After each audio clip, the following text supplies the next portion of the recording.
사사시대의 특징은 사사들을 통해서 하나님의 회복을 경험하였음에도 불구하고 또다시 하나님을 떠나서 범죄하고 고난받는 상태가 반복된다라는 점입니다. 하나님께서는 기드온을 들어서 고통받는 이스라엘 백성들을 미디안에서 물리치고 구원해 주셨습니다. 기드온은 이 승리가 자기에게 있지 아니하고요, 하나님께서 주신 것임을 알았습니다.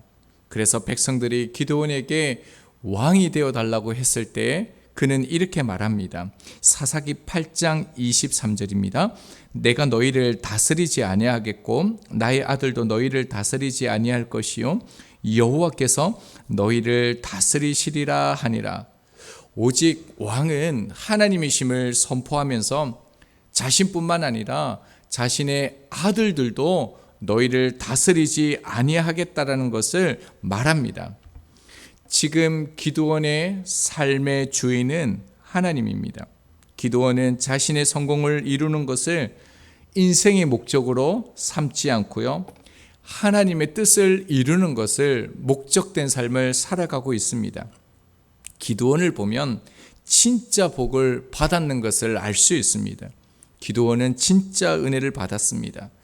왜냐하면 복은 하나님을 잘 믿는 것, 그것이 복이기 때문입니다.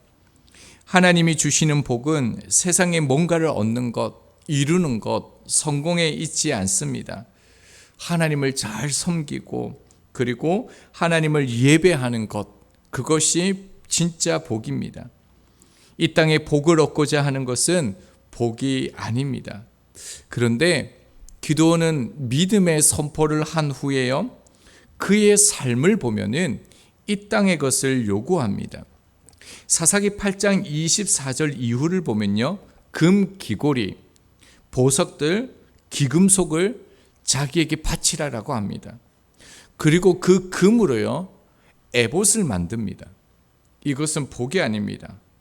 이로 인해서 8장 27절에 보면 온 이스라엘이 음란하게 섬겼다라고 얘기하는데, 여기에서 음란은요 우상을 말하게 됩니다.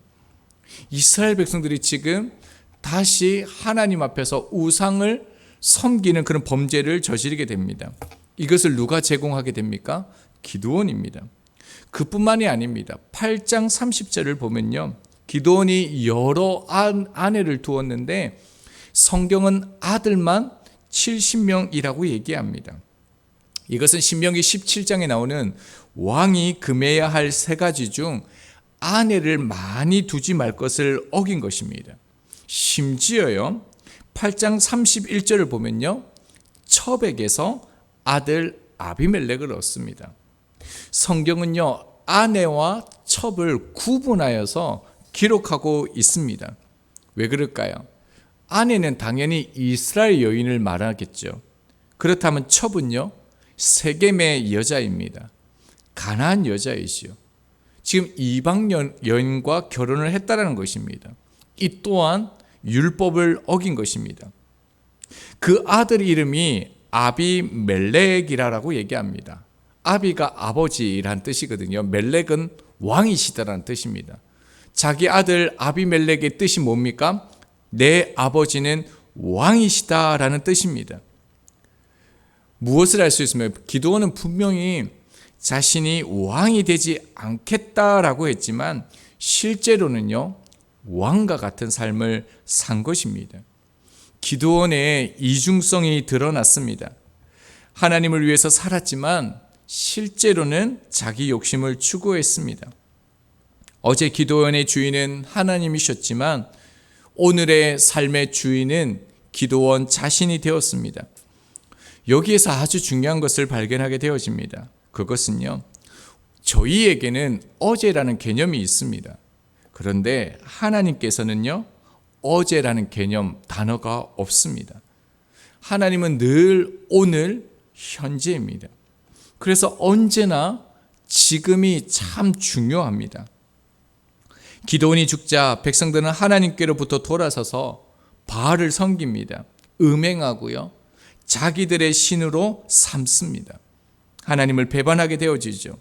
그뿐만이 아니라 기드온의 아들들 중 한 명이요, 한 명을 제외하고 69명을 죽이고 왕이 되는 사건이 나타나게 되어집니다. 왕을 세우는 것은 하나님의 뜻이 아닙니다. 그런데도요, 기름 부은 첫 왕이죠, 사울이 세워지기 전에 300년이나 이전에 정통성도 없고요, 기름 부음 받지 않았던 세겜 여자가 낳은 아비멜렉이 이스라엘 땅에서 왕이라는 칭호를 처음 받게 되어집니다. 자, 이 내용이 본문인데요. 자, 1절을 한번 보겠습니다. 1절을 보면요, 여룻바알의 아들 아비멜렉이 나옵니다. 이 아비멜렉이 어머니 친척 집에 찾아가서 그들과 외조부의 온 가족에게 말하는 내용이 나오는데요. 여룻바알은 기드온의 또 다른 이름입니다. 바알단을 회파한 일로 인해서 하나님께서 주신 새로운 이름입니다. 자, 아비멜렉이 세겜에 왔다라고 얘기하는데요. 세겜이 참 이스라엘에게는 역사적으로 중요한 의미를 가지는 성읍입니다. 창세기 12장에 보면 아브라함이 갈대아 우르를 떠나서 하나님의 말씀을 따라서 가게 되어집니다. 첫 번째 이른 곳이 어디냐면요, 이 세겜입니다. 그리고 이 세겜에서 아브라함은 여호와를 위하여 단을 쌓고 여호와의 이름을 부른 곳이 이 세겜입니다. 그뿐만 아니라 여호수아 24장을 보면요, 여호수아가 언약을 갱신을 새로 한 곳이 이곳입니다. 하나님의 그 언약을 선포하고 상수리 나무에서 증거의 돌을 세운 곳이 이 세겜이라는 것입니다. 자, 그리고 이 세겜 사람들은 누구일까요? 본래 혈통이 이스라엘 사람들이 아닙니다. 창세기 34장에 보면 야곱이 하나님과 언약을 맺은 후에 베델로 올라가야 되는데 올라가지 않습니다. 그 땅에 머물러 있을 때에 하몰의 아들 주장 세겜에게 그 딸 그 디나가 강간을 당하게 되어지는 사건이 일어나게 되어지죠. 이 세겜 사람들이 이 세겜의 후손들이라는 겁니다. 그뿐만이 아닙니다. 이 세겜 사람들이 어떤 사람이냐면요, 2절 상반절에 보면 세겜의 모든 사람들이라고 얘기하고 있는데 원뜻을 보면 바알의 복수형을 쓰고 있습니다. 그러니까 성경은 의도적으로 이 단어를 쓰면서 세겜의 사람들이 이러한 사람들이다. 무엇입니까? 바알을 섬기는 사람들. 즉 이 사람들은 우상을 섬기는 사람들이라는 것을 말하고 있다는 것입니다. 지금 아비멜렉이 이 세겜에 온 이유를 이제 말하기 시작하는데요. 자, 2절 하반절을 보면요, 여룻바알의 아들 70명이 다 너희를 다스림과 한 사람이 너희를 다스림이 어느 것이 너희에게 나으냐, 또 나는 너희와 골육임을 기억하라 하니, 지금 왕이 되기 위해서 와서 지금 설득을 하고 있는 것입니다. 내가 왕이 되어야 될 이유를 두 가지 얘기하죠. 첫 번째는 무엇입니까? 70명이 다스리는 것보다 내가 다스리는 게 낫다. 자기 한 사람이 다스리는 게 낫다라고 얘기합니다. 맞습니까? 거짓말이죠. 왜냐하면 사람이 다스리면 안 됩니다. 하나님이 다스려야 되기 때문입니다. 자, 그러면서 또 하나의 이유를 대는데 내가 너희의 골육이다라는 거예요. 너희와 내가 하나다라고 얘기합니다. 자, 이렇게 얘기하니까 이 세겜 사람들이 어떻게 반응합니까? 자, 3절을 보면요, 그는 우리의 형제다라고 얘기합니다. 이 말을 듣고 그 세겜의 모든 사람들이요, 마음이 움직여서 그 아비멜렉을 왕으로 삼고자 합니다. 자, 그러니까 또 어떤 일이 납니까? 4절에 보면요, 세겜 지도자들이요, 바알 브릿의 집, 신전이죠, 은 70개를 줍니다. 그들의 신전에서 나온 제물로요, 재정적인 지원을 하게 되어집니다. 이것은 말만이 아니라 행동으로 그를 왕으로 지지한다, 적극적으로 너와 함께 하겠다라는 의미가 담겨져 있습니다. 왜 세겜 사람들이 이렇게까지 할까요? 이유가 있습니다. 자, 사사기 6장을 보면요, 기드온이 바알 신전을 쳐부숩니다. 완전히 깨트립니다. 그리고 거기에서 하나님을 위하여 제단을 쌓고 예배합니다. 그러니까 이제 이 세겜 사람들이 어떻게 합니까? 기드온의 아들들에게 복수를 하는 것입니다. 그래서 이 돈으로 아비멜렉은요, 방탕하고 경박한 사람들이라고 얘기하는데, 세번역을 보면 건달과 불량배를 고용했다라고 번역하게 되었습니다. 자, 이 시점에서요, 드디어 이제 우리가 말하는 막장과 같은 일이 일어납니다. 자, 5절을 한번 보겠습니다. 어떤 일이 일어납니까? 기드온의 아들들 70명을요, 한 바위 위에서 죽입니다. 그런데 막내 아들 요담만은 숨어서 살아남게 되었다라고 얘기합니다. 자, 성경은 지금요, 한 바위라는 것을 강조하고 있는데, 학자들은 이 한 바위를 당시에 제사를 위해서 동물을 잡았던 도살장으로 봅니다. 자, 그렇다면요, 지금 이 사람들은요, 이 기드온의 아들들을 죽여서 어떻게 하고 있는 겁니까? 바알에게 제사를 하고 있다는 겁니다. 지금 아비멜렉이 우상을 섬기는 것, 그뿐만 아니라 폭력성과 잔인함을 그대로 드러내고 있다는 겁니다.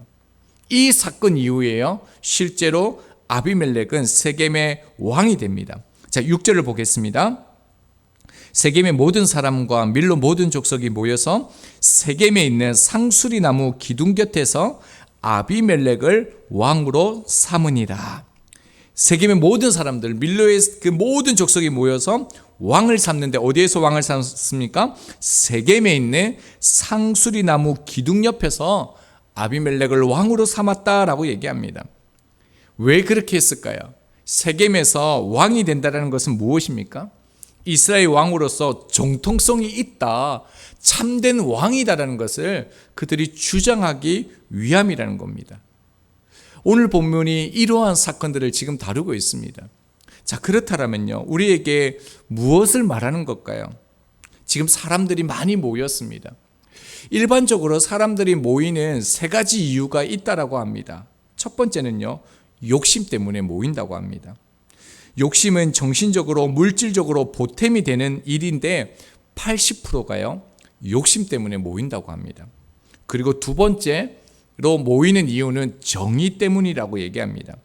사람들이 마땅히 지켜야 될 정의, 이것을 위해서 사람들이 모인다라고 얘기하는데 15% 정도 된다라고 얘기합니다. 자, 마지막 5%는 무엇입니까? 신앙이라고 얘기합니다. 하나님을 위해서, 하나님의 영광을 위해서 모이는 그 모임의 숫자를 5%라고 얘기합니다. 자, 그렇다면요, 아비멜렉과 세겜 사람들이 모여서 이런 악독한 일을 행했던 이유는 무엇입니까? 욕심입니다. 욕심의 위험성을 잘 드러냅니다. 욕심은 자기 형제 69명을 한 바위 위에서 죽이는 모습을 통해서 우리는 잘 알 수 있습니다. 세겜 사람들은 생명을 걸어야 될 문제를요, 눈에 보이는 이 욕심에 걸었습니다. 아비멜렉이 만약에요, 권력에 대한 욕심이 없었다라면요, 왕이 되려는 마음이 없었다라면요, 자기 형제들을 죽이려고 했겠습니까? 욕심은요, 타인을 악한 사람을 만듭니다.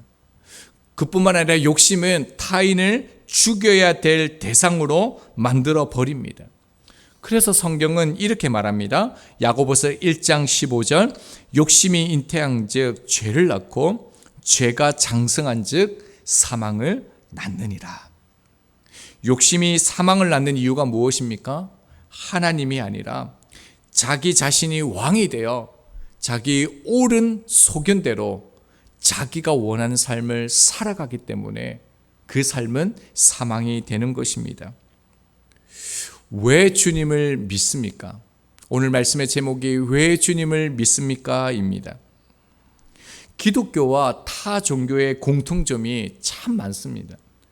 타 종교와 기독교의 유사점이 너무너무 많습니다. 세겜 사람들을 보면요, 그들이 섬기는 바알 신을 위해서 그들도 생명을 겁니다. 그들도 정성을 다합니다. 그들도 자기의 모든 것을 바치고요, 그들도 예배하고 기도합니다. 하지만 분명히 다른 하나가 있습니다. 타 종교는요, 자신의 뜻을 이루는 것이 목적입니다. 신은 나를 위해서 능력을 베풀어야 됩니다. 그들의 신은 나를 위해서 존재해야 된다는 것입니다. 자신의 욕심을 채우는 것을 위해서 그들은 신을 믿는 것입니다. 하나님을 믿는 사람은 정말로 그렇지 않습니다. 십자가의 그 사랑을 믿으면, 경험하면 절대로 자신을 위해 살지 않습니다. 예수님을 위해 삽니다. 자신의 것을 오히려 다 비웁니다. 예수님도 온전히 다 비우셨습니다. 하나님이신 주님께서 성육신하셔서 피조물들에게 죽으셨습니다. 이 사실이 믿어지면요, 이 사실이 나의 사건이 되어지면요, 하나님의 뜻을 위해서 살 수밖에 없습니다. 나를 위해서 주님을 믿지 않습니다. 지금의 세겜이 어디일까요? 여호와를 위하여 단을 쌓고 여호와의 이름을 부르며 예배했던 곳, 다시 한번 하나님과 언약을 맺으시고 말씀하셨던 그곳, 지금의 이 세겜 땅은 어디일까요? 예배당은 아닐까요? 하나님의 성전인 저희가 서 있는 이곳이 세겜이 아닐까요? 이곳에 모인 사람들이 오히려 말씀을 듣지 않고 불법을 행하고 있음을 고발하는 것이 오늘 본문이 아닐까요? 자, 그렇다면요, 저희에게도 동일하게 질문해야 됩니다. 저희가 모인 이유가 무엇입니까? 우리가 기도하는 이유는 무엇입니까? 오늘 우리의 삶의 목적은 무엇입니까? 아비멜렉이 되어지지 않기를 소망합니다. 아비멜렉은요, 순간적으로 충동적으로 죄를 지은 것이 아닙니다. 오랫동안요, 서서히 자신이 주인된 삶 속에서 만들어져 왔다라는 것을 우리가 기억해야 합니다. 우리 안에도 내 인생의 왕이 되기 위해서 자기의 욕심을 추구하는 삶이 있다라면 끊어내길 원합니다. 그러므로요, 주님보다 앞서지 않고요, 주님으로부터 통치받는 그런 복된 삶이 되어지기를 소망합니다. 그런 사람은 주의 오른손이 당신의 그 사랑으로 우리를 인도하실 것입니다.